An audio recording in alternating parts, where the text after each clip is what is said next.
Hey guys, bonjour à toutes, bonjour à tous. Je vous donne rendez-vous dans cette vidéo sur un lieu qui est un peu nostalgique pour moi, où quand j'étais petit, c'était l'un de mes terrains préférés pour jouer au foot. Donc travailler plus pour gagner plus. J'ai envie de customiser un petit peu ce dicton qui est devenu célèbre en disant travailler moins pour gagner plus. Le sport des années 2000 a été marqué par tout ce qui est nouvelles technologies et aussi par des nouvelles visions d'entraînement. Ce que Gilles Cometier appelle dans son livre aller de la quantité vers la qualité. À l'époque de l'Allemagne, quand on n'était pas encore réunifié, ou au niveau de l'école russe, avant, les gens s'entraînaient énormément. S'entraînaient quotidiennement 2 fois par jour, 6 jours sur 7. C'était des volumes d'entraînement exceptionnels. Et franchement, je ne partage pas du tout cette mentalité. Pour moi, on peut progresser plus en travaillant moins. Même si ce n'est pas tout à fait vrai, c'est plutôt un titre qui est aguicheur. Mais du moins, on peut progresser plus en ayant moins de volume de travail. Donc la méthode pour ça, elle est très simple. Pour progresser plus en ayant moins de volume de travail, il faut automatiquement, les amis, que vous montiez en intensité et que vous montiez en qualité de travail lors de vos entraînements. C'est très important que vous ayez cette mentalité-là. Ne vous dites pas « Ouais, je me suis entraîné 6 fois cette semaine, c'est suffisant ». Moi, je préfère que vous vous entraîniez 4 fois à raison d'1 h 30 au lieu de 2 heures par entraînement, plutôt que vous ayez des gros volumes. Donc pour ce faire, premier conseil, éliminez de vos entraînements tous les exercices dits d'entretien. Les entraînements d'entretien, ça ne vous fera pas progresser. Donc, ne gardez que les entraînements où vous allez repousser les limites de votre corps. Deuxièmement, utilisez les nouvelles méthodes. Des méthodes qui ont été découvertes récemment.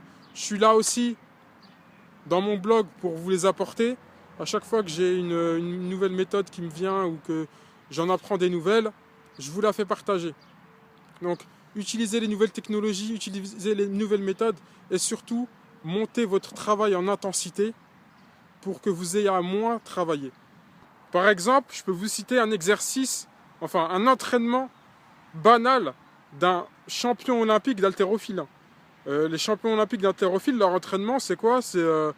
Ils vont le matin à l'entraînement, ils soulèvent 3 fois leur charge maximale et ils rentrent chez eux, les gars. Donc s'ils le font, c'est que c'est bénéfique pour eux. Sinon, ils le feront pas. Ils le feraient pas, pardon. Vous voyez, le gars, il a passé, je sais pas moi, à tout casser 1 heure à la salle d'entraînement, mais en soulevant 3 fois sa force maximale, vous savez pas les bénéfices qu'il a eu au niveau des répercussions de son corps. Donc, faut pas croire que les grands sportifs s'entraînent à 40 heures, 50 heures par semaine. Un mec comme Christophe Lemaître, à mon avis, il ne doit pas dépasser les 15 heures d'entraînement par semaine. Mais par contre, ces 15 heures-là, elles sont optimisées, elles sont très intenses et elles sont faites avec des matériaux avant-gardistes. Aujourd'hui, les athlètes de haut niveau travaillent moins qu'avant. Et pourtant, ils n'ont jamais été aussi performants. Et l'autre bénéfice dans tout ça, parce qu'il faut que vous vous disiez aussi qu'une carrière, ça se travaille dans la durée et qu'il faut penser au futur. Le fait de travailler de manière plus raisonnée fera que votre corps ne sera moins sollicité à long terme et que vous pourrez rallonger votre temps de carrière. Là, je citais tout à l'heure les sportifs de l'ancienne RDA ou RFA ou Russie. Les gars, à 30 ans, ils étaient déglingués. Parce qu'ils géraient mal le phénomène de surcompensation et ils s'entraînaient trop. Donc, entraînez-vous de manière pertinente, à raison de 4 fois par semaine, mais de manière très qualitative. Moi, j'arrive, ma part du boulot, c'est aussi de vous faire partager des techniques très qualitatives. Donc moi, j'arrive très vite avec ça. En attendant, moi, ce que je vous conseille, parce que je parle de qualité. Moi, ce que je vous conseille, c'est de télécharger la vidéo qui est en dessous de ce lien, qui vous donne les 3 principes fondamentaux avant de commencer toute chose dans une carrière footballistique, dont le premier phénomène qui parle justement de la qualité d'entraînement. Je vais vous donner toutes les clés dans cette vidéo, donc n'hésitez pas à la télécharger. Moi, je vous dis à très vite. Cette vidéo vous a été proposée par Footballeur Attitude, le site pour devenir footballeur professionnel. Vous voulez progresser de manière significative dans votre football en ayant des conditions de joueur professionnel? Vous voulez avoir des conseils, des bons plans recrutement pour percer dans votre carrière et pourquoi pas vivre de votre football? Vous êtes au bon endroit. Mais je pense avant tout que tout est une histoire de méthode dans la vie. Il ne faut donc pas mettre la charrue avant les bœufs et surtout pas dans le sport car dans l'entraînement, tout se fait de manière progressive. C'est la raison pour laquelle, pour pas que vous puissiez vous éparpiller, je vous ai réservé 3 vidéos, pas très longues, faciles à regarder. C'est mes 3 vidéos phares qui vont vous expliquer les 3 premières choses à faire avant d'envisager toute chose dans votre carrière.